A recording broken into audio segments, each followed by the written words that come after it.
Disparity reduction allowance ان ملازمین کو مل رہا ہے جو 100% سے زیادہ جو تنخواہیں لے رہے ہیں کسی بھی مد کے اندر، ان کو نہیں مل رہا. اس سے کم جو تھے جن کو کچھ بھی نہیں مل رہا تھا، یہ ان ملازمین کو مل رہا ہے.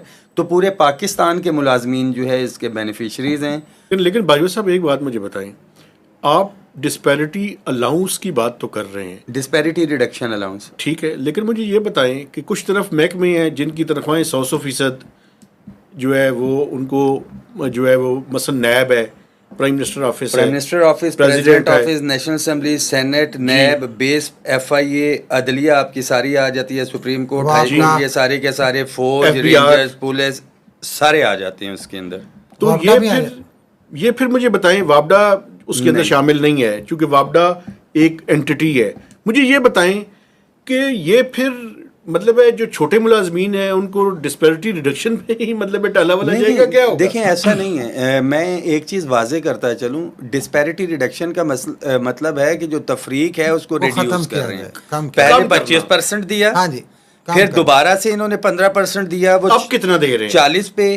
ابھی ریسنٹلی جو ہمارا پروٹیسٹ تھا 30% کے اوپر گورنمنٹ نے جو ہے وہ ایگری کیا. بجٹ میں یہ بجٹ آ گیا، یہ جو بجٹ ہے آگے مہینہ بھی نہیں رہ گیا، 70 بھی چلے جائیں گے. اور اس ایگریمنٹ میں بڑا کلیئر کٹ لکھا ہے کہ اس کو گریجولی جو ہے ہم 100% پہ لے کے جائیں گے. تو پرنسپلی ہم نے ایگری کروا دیا.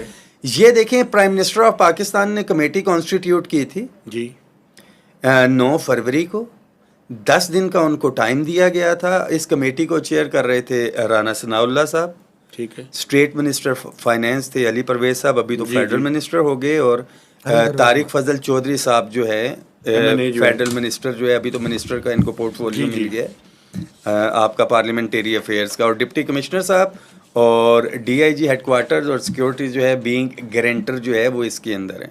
تو اس میں 30% جو ہے یہ آئے گا. تو ڈسپیرٹی ریڈکشن ہے، جب یہ ختم ہو جائے گی تو انشاءاللہ تعالی مجھے پورا یقین ہے کہ ڈسپیرٹی ریموول کے نام سے یہ الاؤنس ہو جائے گا.